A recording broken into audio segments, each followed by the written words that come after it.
So I was at work, and when I saw this, I think a minute, I think 1 minute had passed when I saw this. That David Lynch.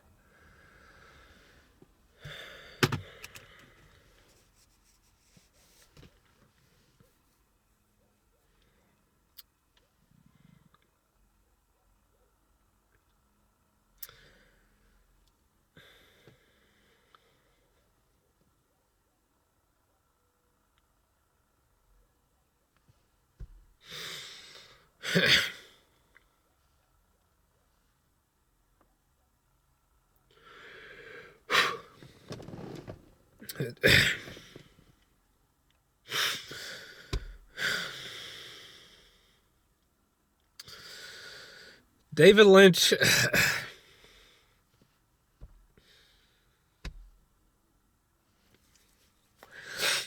David Lynch was one of my favorite filmmakers.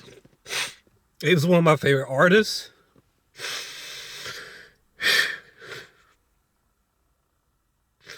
He had such a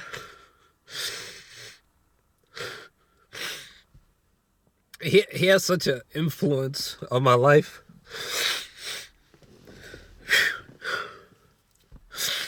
You and last year when we found out,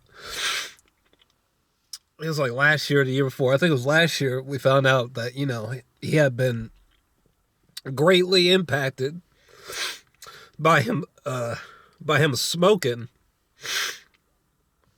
That was real hard for him.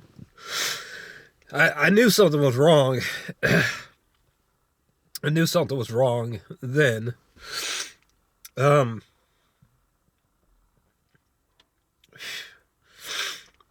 um,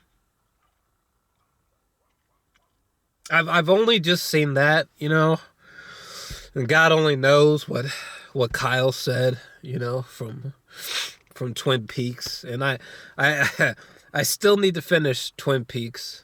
Um, I watched season 1, 2, and a little bit of season 3 in the last 2 or 3 years. Uh, I had been I was late to the game with Twin Peaks, but the the first ever thing I ever saw was Mulholland Drive, because about 20 years ago, around then, I was at my cousin's house, and he kept replaying this trailer for this movie called The Straight Story, and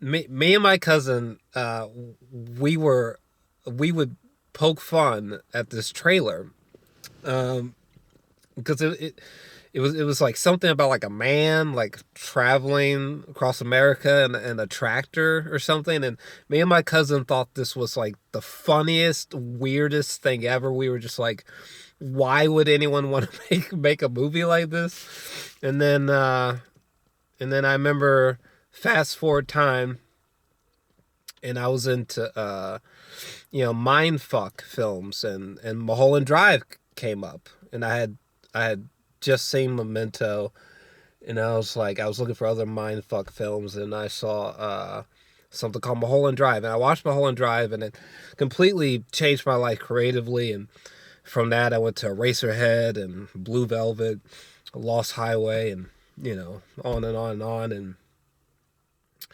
honestly, like, one of the last great American film icons.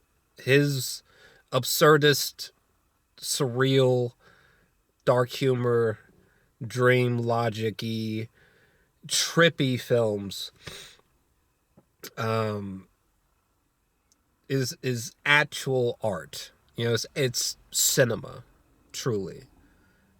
David Lynch is forever cinema. And I guess from that, David Lynch is forever. You know.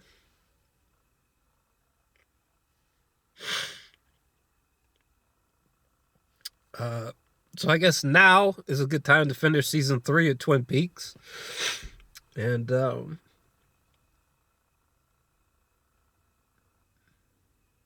yeah, may he rest in peace.